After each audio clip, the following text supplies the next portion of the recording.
So in last video we studied drift velocity, electric current, Ohm's law, resistance and the factors on which resistance and resistivity depend. So in today's video we start with the combination of resistance, which is series combination, parallel combination and mixed combination, जिसमें सबसे पहले हम series combination से शुरुआत करते हैं. So series combination of resistance is that combination in which only one end of the resistors are connected with each other. That means they share same potential at only one end. So in that case, if we want to find the total resistance of the system, for that we have an illustration in which two resistance R1 and R2 are connected in series with a battery of potential V, and there is a total current I flowing through the circuit. So always remember, in series combination that current is same for all the resistance because there is no change in path. So there is only one path, so the all current flow through the same path. So the current of both the resistors are same. So I1 is equal to I2 is equal to I. But the potential across each resistor are different depending on their resistor. So the potential on first resistor, that is V1, is equal to IR1. Similarly on second resistor V2 is equal to IR2. So if we want to find the total potential, which is the sum of both the potential across both the resistor. Now V is the total potential, V1 is the potential of first resistor and V2 is the potential across second resistor. Then from Ohm's law,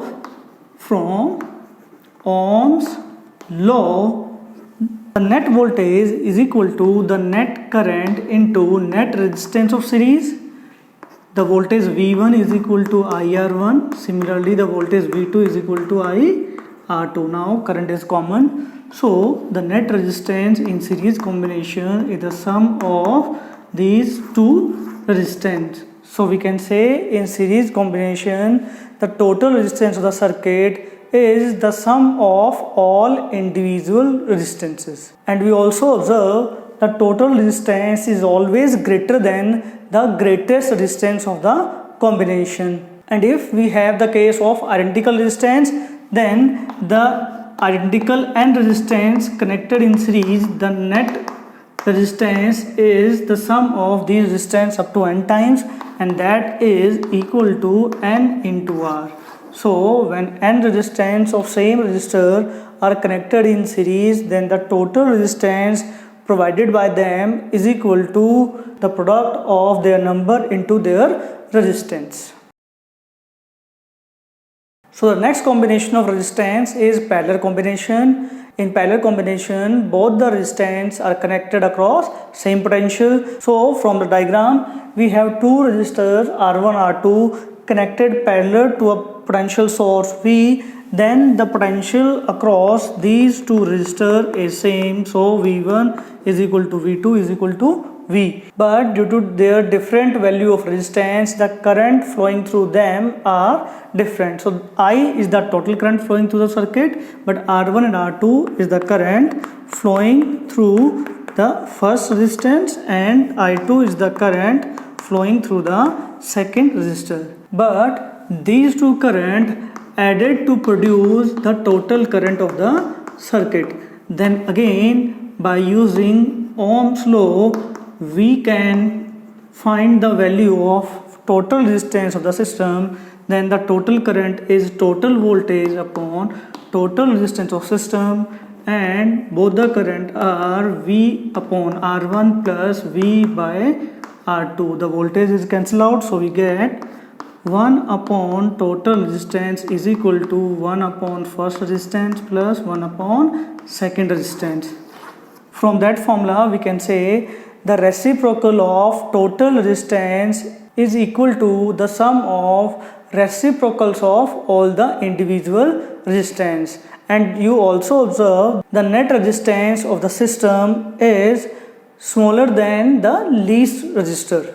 And again, in case of identical resistor, if there are n resistor connected in parallel, then for identical resistors, the total resistance is equal to the resistance of one resistor upon the total number of resistors, because when they are connected in parallel, then 1 by r, 1 by r, 1 by r is added n times and we get n by r. By cross multiplying we obtain the net resistance is r by n. So in identical resistance, the total resistance circuit is decreased by the number of times we use that identical resistance. Beside from these two combinations, series and parallel, we also have mixed combination of resistance, in which some resistance are connected in series and some are connected in parallel. To solve that kind of problem, we use different concepts like symmetrical concept, Wheatstone bridge, etc., for which we make a separate video on the basis of combination of resistance. So the next concept we have, that is superconductivity. So superconductivity is basically that phenomena in which the resistivity of a conductor reduce and become very small when its temperature is decreased. It is basically obtained in case of metallic conductors. For example, when mercury is cooled about 4 Kelvin, then its resistivity reduced to 0 and it behave like a superconductor. So the phenomena is known as superconductivity, and the conductor at that condition is known as superconductors. The temperature at which a conductor behave like a superconductor is known as critical temperature. So as we know, mercury work as a superconductor at 4 Kelvin. So about 4 Kelvin it behaving like it have no resistance, because at that low temperature the collision, which is the basic cause of resistance in the metallic conductor, is almost negligible. Now we are going to learn about cells. So cell or battery are the basic sources which we use in an electric circuit to provide potential difference, because we know without potential difference a current cannot be produced. So the very first quantity for a cell we have to learn, that is electromotive force, which is also known as EMF. So in cell there are two terminals, one is higher potential terminal and one is lower potential terminal. So EMF is basically the work done to move a unit positive charge from lower potential to higher potential. So that work done is known as EMF. It is also defined as the maximum potential of a cell when there is no current flowing through the circuit or the circuit is open. So the EMF is the maximum potential can be shown by the cell, which obviously, because when cell draws some current, then there is always a potential drop across the cell which change the value of its EMF. Now we learn about internal resistance of the cell. So internal resistance is basically that cause due to which the potential of the cell drop. So it is the resistance offered by the cell when some current flowing through it. As we know, each and every cell are made up of some kind of electrodes and electrolytes with a particular separation between the electrodes. So in that case, when some current is flow, so these material also provide some obstacle to the flow of current and cause a resistance which is known as internal resistance. So if we talk about the factors which affect the internal resistance of a cell, then first of all we have the nature of electrolytes. So different cells have different type of electrolytes, so their internal resistance is also different. Second, it depends on the concentration of electrolytes. So as the concentration of electrolyte increase, the resistance of the cell is also increased. Third, it depends on the separation between the electrodes. As the separation between the electrodes increase, the internal resistance of the cell also increase. इसके अलावा it also depends that how much the electrodes inserted inside the electrolytes, and it also depends on the temperature of the electrolyte. So by changing temperature, the internal resistance of the cell is also changed. So the next term which we use in cell is terminal potential difference. It is basically that potential which we acquire across the cell when some current drawn through it. So if we have a cell which have a certain internal resistance, in that case when some current is drawn across the cell, then the voltage across the cell is known as terminal potential difference. So that terminal potential difference is basically the EMF of the cell minus the drop of potential due to internal resistance. So this is the voltage we acquired across a cell when it is in working condition. One more thing you have to remember, that the terminal potential difference is not always less than the EMF of a cell, because it is less than the EMF only when the cell is discharged.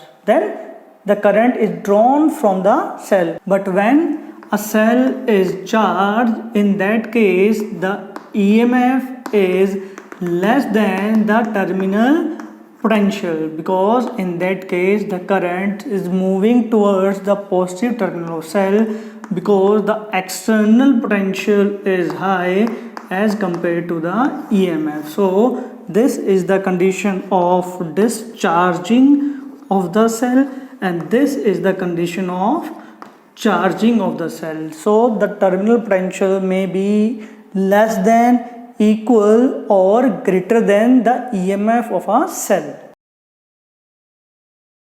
Now, as we discussed the three important terms related to a cell, that is EMF, internal resistance, and terminal potential. So now we are going to create a relation between them. For that, let we assume a cell of EMF E, internal resistance R, which is connected to an external resistance capital R, and the current I is flowing through the circuit. In that case, the terminal potential across the cell is V, and that potential is acquired by that external resistance. So from the formula of terminal potential difference, that is equal to EMF minus IR, but from Ohm's law we also have the terminal potential is equal to I into capital R. So from this formula we can find the value of current, that is terminal potential upon external resistance. By putting this value in that formula, we get V is equal to E minus V small r by capital R. So by taking the term that side, we get EMF is equal to V plus V internal resistance upon external resistance, as V is common. So EMF is equal to potential plus R by capital R, and E by V is equal to 1 plus internal upon external resistance, and R by capital R is equal to EMF minus 1 upon V. And finally the internal resistance is EMF minus terminal upon V into external resistance.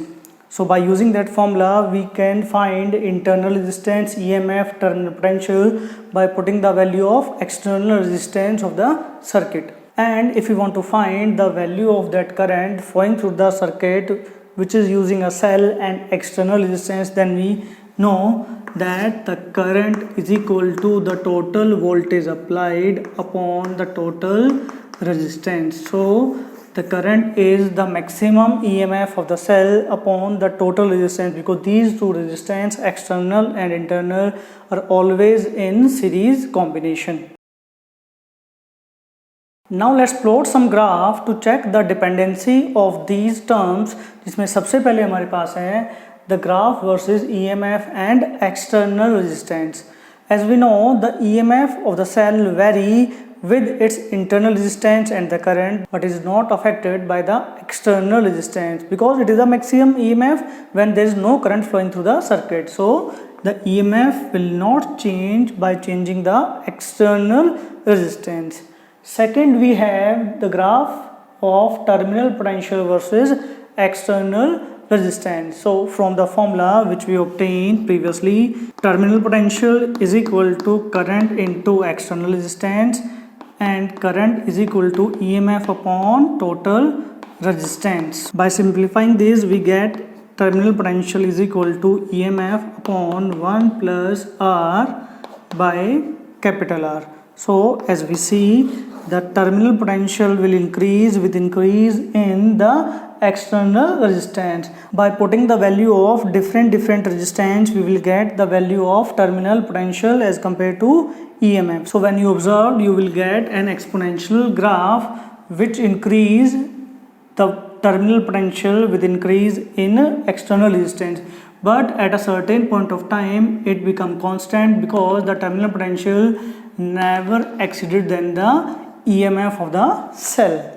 The third graph which we have is potential versus current, and as we know, the potential is equal to EMF minus current into internal resistance. So if we are going to plot the graph between potential and current, then from equation of straight line, V is equal to minus IR plus EMF, Y is equal to MX plus C. We are going to plot a graph between terminal potential and current.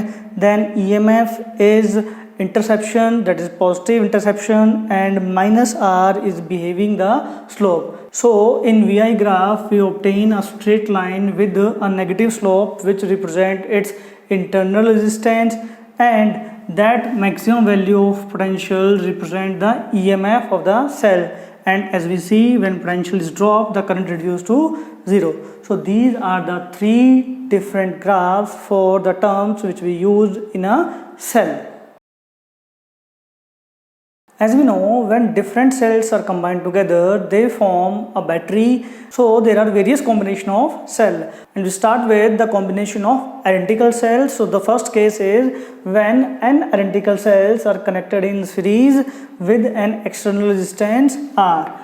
In that case, the total internal resistance of the cell is the sum of the internal resistance of each cell, that is equal to n into small r, and capital R is the external resistance which is also in series with them.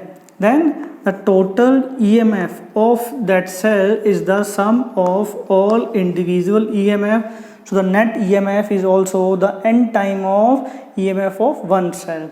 Now the current flowing through the circuit is total EMF upon total resistance, which is internal plus external.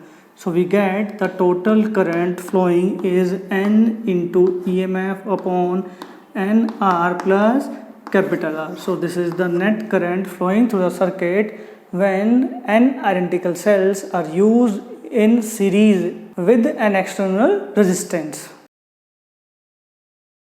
So the next case is the parallel combination of identical cells. So there are n cells of same EMF and internal resistance connected parallel with an external resistance R. In that case, the total internal resistance of these cells is R by N, as we already discussed, and the total EMF is E, because we know in parallel combination the EMF of each cell is same, so the external resistance is also acquired the same EMF. Then the net current is the sum of net potential upon total resistance, that is internal plus external. So by solving this, we get EMF upon R plus NR by capital N, and the net current is NE upon small r plus N capital R. So by solving this, we can find the current flowing through the circuit when identical cells joined in parallel. Now we discuss about the combination of unidentical cell. So the first of all, we have the combination of unidentical cells in series. So there are two possibilities in which the cells are connected in same order or they are connected in opposite order. Like in the first case, there are two cells of EMF E1 E2 and internal resistance R1 R2, and they are connected such that positive terminal of one is connected with the negative terminal of second. But in second case, the negative terminal of both the cells are connected with each other.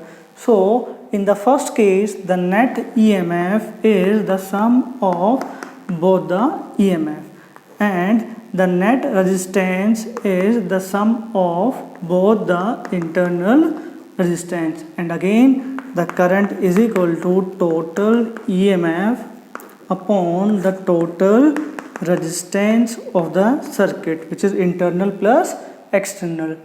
But in second case, as these cells are connected in opposite order, so the net EMF is the difference of these two EMFs. So always use the bigger cell as E1 and the smaller cell as E2. Then the net internal resistance is again the same because they are connected in series. There is no same or different order. So the current to the circuit is net EMF E1 minus E2 upon total resistance internal plus external. So in the combination of cell, we have to focus on that the cells are arranged in which order. Now let's discuss the combination of two unidentical cells in parallel. So we have two cells of EMF E1 E2 and internal resistance R1 R2 joined parallel to an external resistance capital R. In that case, the current drawn from these two cells is taken I1 I2, and I is the total current flowing through the external resistance capital R. As we already discussed, the potential across each arm during parallel combination is same. So the potential across the cell 1, the potential across the cell 2 and the potential across the external resistance R have to be same. So the potential across external resistance V is equal to IR, and these two cells also have the same potential. So the potential on first cell is equal to E1 minus I1 R1, then I1 R1 is equal to E1 minus V, and I1 is equal to E1 minus V by R1. Similarly, for the second cell, V is equal to E2 minus I2 R2, and I2 R2 is equal to E2 minus V, and the current through the second cell is E2 minus V upon R2. Then the total current is the sum of both the current. I is equal to I1 plus I2. By putting these two values, we get current is equal to E1 minus V by R1 plus E2 minus V by R2. By separating these two terms, we get current is equal to E1 by R1 plus E2 by R2 minus common V common 1 by R1 plus 1 by R2. Now to calculate potential, we move this term towards current and we get potential V R1 plus R2 upon R1 R2 is equal to E1 R2 plus E2 R1 divided by R1 R2 minus I. Then by cross multiplying these terms, we get V is equal to E1 R2 plus E2 R1 divided by R1 plus R2, because that product is cancel out, minus I into R1 R2 upon R1 plus R2, equation 1. Then as we know, for a circuit, the terminal potential is always equal to total EMF minus current into total internal resistance. So as we equate these two equations, we obtain the term E1 R2 plus E2 R1 upon R1 plus R2 as the equivalent EMF and the term R2R1 upon R1 plus R2 as the total internal resistance,